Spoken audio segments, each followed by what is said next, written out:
গৃহ আছে কিন্তু মেচিন নাই।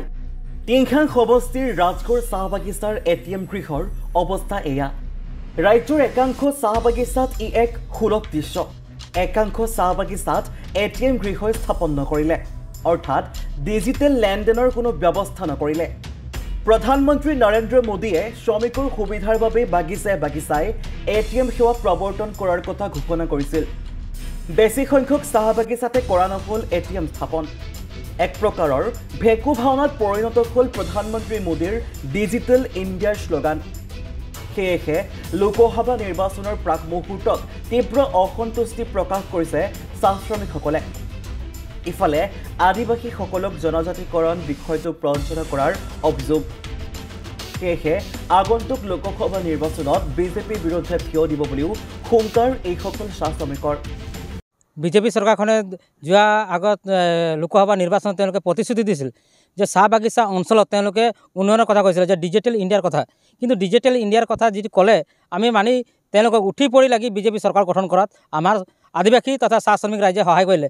কিন্তু আমি উন্নয়নৰ নামত যি ডিজিটেল ইণ্ডিয়াৰ বিষয়ে ক'লে, কিন্তু আজি বহুত বাগিচা টিংখাং সমষ্টিত 18খন বাগিচাত আমি এটিএম দেখা নাই। কেইবা 4-5খন বাগানত তেওঁলোকে এটিএম ব্যৱহাৰ কৰিছে দিছে। যেনেকৈ হ'ল যুক্তলি বাগিচাত আছে, নীলমণি বাগিচা আছে আৰু দিৰৈ বাগিচা কেইখনতমান তেওঁলোকে এটিএম আছে। কিন্তু আজি ৰাজৰ বাগানতো তেওঁলোকে এটিএম দিছে, কিন্তু মেচিনটো নাই, কেৱল অকল ঘৰটোহে বনাই তেওঁলোকে ফুল ঝাৰি মাৰি আছে।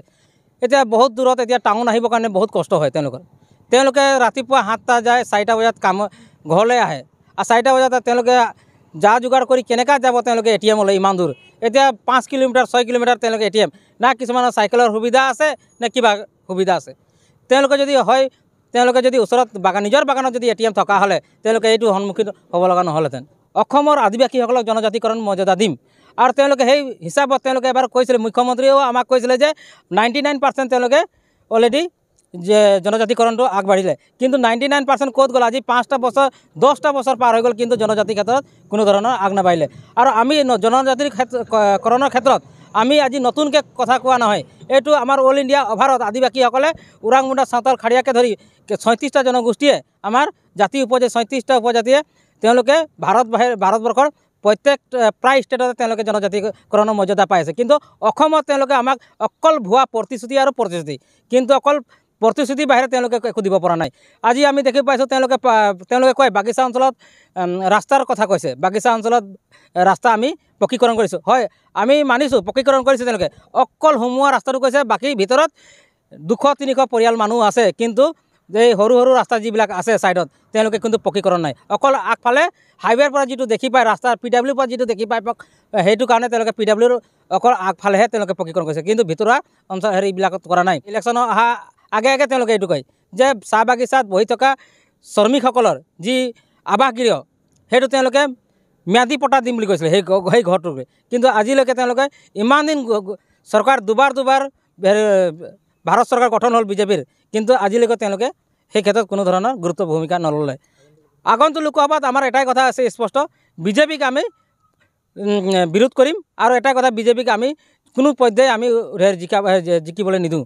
কাৰণ কি আমাক কেৱল অকল তেওঁলোকে ভুৱা প্ৰতিশ্ৰুতি, আৰু তেওঁলোকে এটাই কথা অকল ভুৱা প্ৰতিশ্ৰুতি দি আমাক মানে ঠগ প্ৰদান কৰি আছে। চাহ শ্ৰমিকৰ দৈনিক মজুৰি তেওঁলোকে 351 টকা বুলি কৈছিলে তেওঁলোকে, কিন্তু তেওঁলোকে আজিলৈকে 350 টকাই আজিলৈকে তেওঁলোকে ফুলফিল কৰা নাই। আৰু সেই বস্তুটো যি এতিয়া 250 টকাত যি দৈনিক মজুৰি দি আছে, কিন্তু এটা দৈনিক মজুৰি 250 টকাত এটা পৰিয়াল চলাটো ইমান সহজ কথা নহয়। মৰাণৰ পৰা ৰাজু মিশ্ৰাৰ ৰিপৰ্ট, এনি ভাৰত 24। নমস্কাৰ, মই কমলিকা কাশ্যপ। প্ৰথমেই মই এনি ভাৰত 24ৰ প্ৰত্যেকগৰাকী কৰ্মকৰ্তালৈ শুভেচ্ছা জনাইছোঁ যে এনি ভাৰত 24 শীঘ্ৰেই ছেটেলাইট চেনেল হ'বলৈ গৈ আছে। আৰু তাৰ লগতে মই এইটোৱে জনাব বিচাৰিম যে এনি ভাৰত 24ৰে আৰু আগবাঢ়ি যাওক, ভাল ভাল কাম কৰি যাওক, আৰু সৎ পথত কাম কৰি যাওক, সেইটোৱে ধন্যবাদ দিব বিচাৰিম।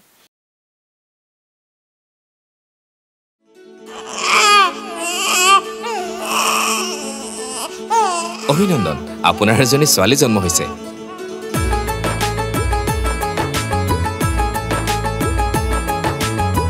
লাহি পাহিয়ে